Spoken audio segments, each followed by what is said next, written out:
at each bottom corner of the UAP, which is observed to slowly rotate on its horizontal axis. And he goes on to describe that. And I just want to read one more, and I'm doing this because thank you for holding this committee. Thank you to the witnesses. Admiral, the video that is called the Go Fast video, the email that you've talked about being deleted, I just want to briefly cover this. You said that the email, the author was asking whether any of the recipients were aware of the classified technology demonstrations that it could explain the objects that were observed.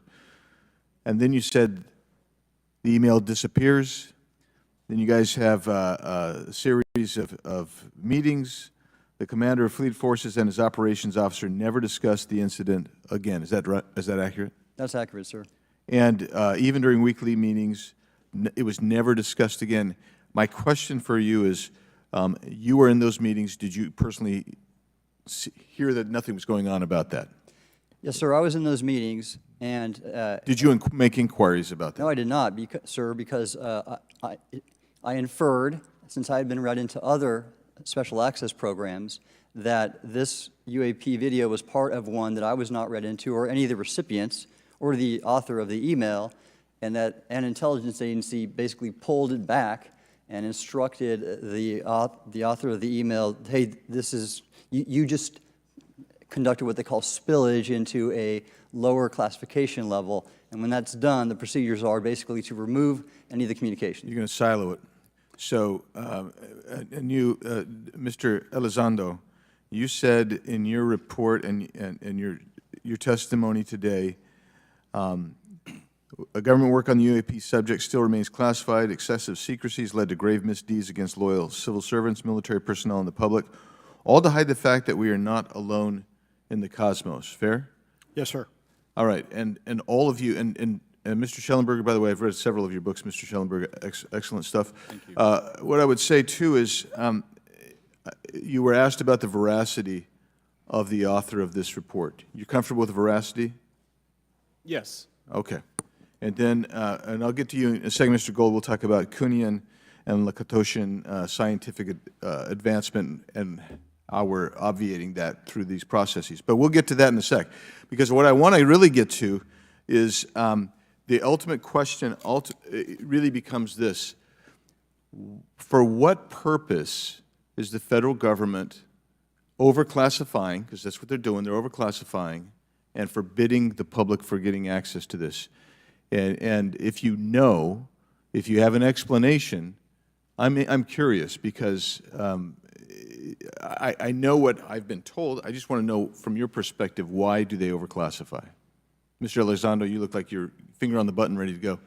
Yes, sir. Forgive me. I think there are several reasons. I think at the time when this reality became evident to the U.S. government, we were in the middle of the Cold War with then Soviet Union, and we did not want to tip our hands to what our knowledge base was on this topic. We did not want to broadcast that to the Cold War's long over. It is, sir. It is, sir. There's also then the philosophical argument that the Department of Defense and the intelligence community is solution-oriented. And when you don't have answers, it's a really tough spot to be in. It's easier to be quiet and suppressed than if you don't have the answer. Indeed, sir. In fact, there's a very real example when we built the U-2 spy plane and flew it over then Russia, and we're taking reconnaissance. And when we first started flying the aircraft, it flew so high and so fast we thought they weren't tracking us. In reality, they were tracking every flight.